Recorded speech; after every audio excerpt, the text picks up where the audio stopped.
It's Radio Saorsa. Israel's latest assault on Gaza. This is never going to be an easy discussion, but it is one we have to have and keep having. Radio Saorsa is a channel devoted to the politics of Scottish independence, and so it might seem a conversation about the Middle East is a tad out of place here, but it's not. How we position ourselves towards this conflict is important, because it is about justice, precisely the same kind of justice that our own independence seeks to address. The occupation of Palestine by the self-described Jewish state, qua the State of Israel, an ethno-state and a white settler-colonial and imperialist, racialised and apartheid state, has a great deal to do with Scotland, because Israel's criminal behaviour is supported by, and encouraged by, among others, the British government, the same colonialist-imperialist regime that dominates and exploits us. Israel then has to be seen as an internationalisation of the same struggle that we are engaged in here in Scotland, and in Ireland, and in Wales. The struggle against the occupation of the Palestinian territories and the Israeli policy of encirclement and strangulation of Gaza, the largest open-air prison in the world, is very much the front line of the international struggle against this new iteration of British imperialism, a more recent development of globalised capitalist imperialism, the exact ideology which drives the British state to control Scotland and our valuable resources. While our conflicts are vastly different, our struggle, our enemy is the same, and this is why international solidarity with Palestine is crucial. Our media in Scotland, the BBC and other British state-aligned media instruments, recognises this relationship and so turns up the dial on the propaganda. Always Israel's first line of defence, a smokescreen deployed by Western neoliberal governments and their controlled media machines to both obfuscate Israeli state criminality and hide from us the commonality of our struggle.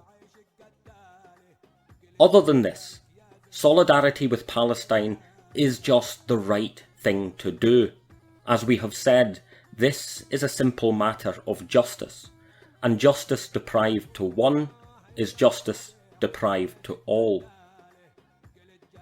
So let's begin with some context. The Israeli government describes Hamas, the political organisation in charge of Gaza, as a terrorist organisation, a language that resonates with Britain after its long war with the Irish Republican Army and Ireland, and a language that has gotten mileage around the world after the September the 11th 2001 attacks on the United States. Yet how true, like actually true, can this be? Hamas is a Palestinian nationalist political organisation which won a clear majority of 74 seats in the Palestinian Legislative Council in 2006, and due to the conditions of the Israeli military occupation, elections haven't been able to be held since. This is a democratically elected party responsible for the welfare and defence of the Palestinian state. Israel's problem with Hamas is that it assumes the right to defend Palestine with force, exactly the same right Israel and every other sovereign state takes for granted. Every Israeli assault on Gaza and the West Bank is defended by the Israeli government under the rubric of Israel's right to exist and its right to defend itself. Why is Palestine denied this same right? Palestine is denied this right because Israel refuses to acknowledge its right to exist. Israel has not stuck to the borders agreed by international treaty and it has continually advanced a strangulation of Palestinian land, with illegal Israeli settlements cantonizing the West Bank into a Bantustan that has been engineered to so comprehensively disrupt the territory that it cannot function as a state. Israeli zones of illegal settlement and military control, through which Palestinians cannot travel, not even to hospital in emergencies, divide Palestine into a Swiss cheese of enclaves and impassable security cordons. And all of this is happening in Palestine, not in territorial Israel. From 1948 until now, Israel, which did not exist before then, has been grabbing land and ethnically cleansing native Palestinians. In the latest wave of this, attention has been focused on the city of Jerusalem, specifically Palestinian East Jerusalem, where Jewish Israeli settlers, mainly of European descent, are bullying and harassing Palestinians out of their homes in order to make the whole of Jerusalem an ethnically pure Jewish city. This is what we have seen happen in the Arab and Palestinian neighbourhood of Sheikh Jarrah, with gangs of fanatical Jewish settlers, with the support of the Israeli security police and the army, attacking Palestinian families during Ramadan. This escalated over weeks to an eventual standoff at the Al-Aqsa mosque, Palestine's most sacred site, when Israeli police and soldiers attacked unarmed civilians at prayer, all during the holiest month in the Islamic calendar. And we can forget about this both sides argument right now. There is no moral equivalence in this so-called conflict. Sure, Hamas has fired rockets, primitive Qassam rockets, in most cases no more dangerous than fireworks into Israel.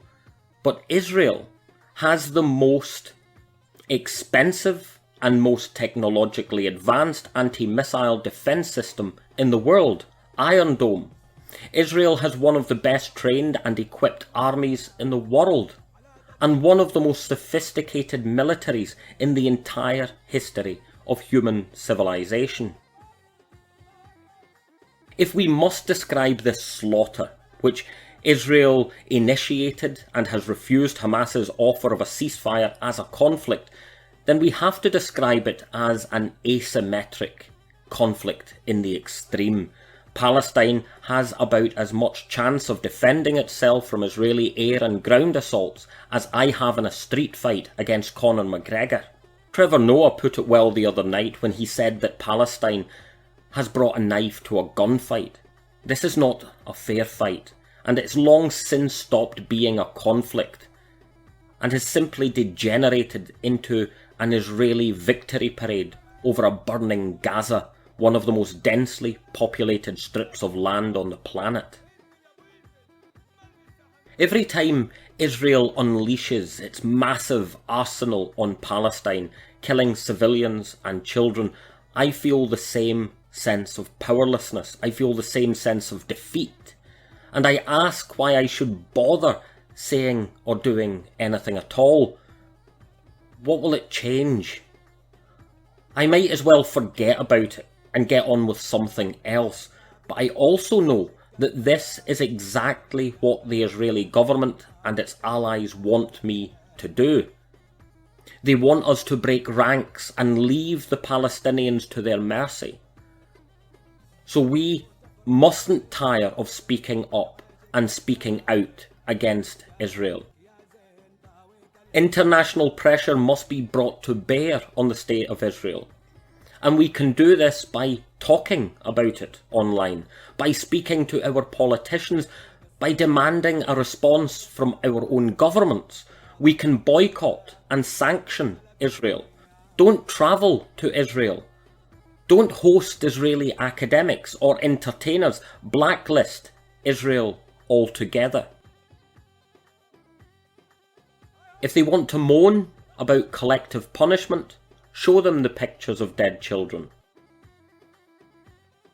We have the power to stop this, and we have to do something. Thanks for listening, and remember to like and subscribe. Hit the bell button to stay up to speed with Radio Saorsa, and if you're feeling generous, you might drop me something into my Patreon. We all want change. See you next time.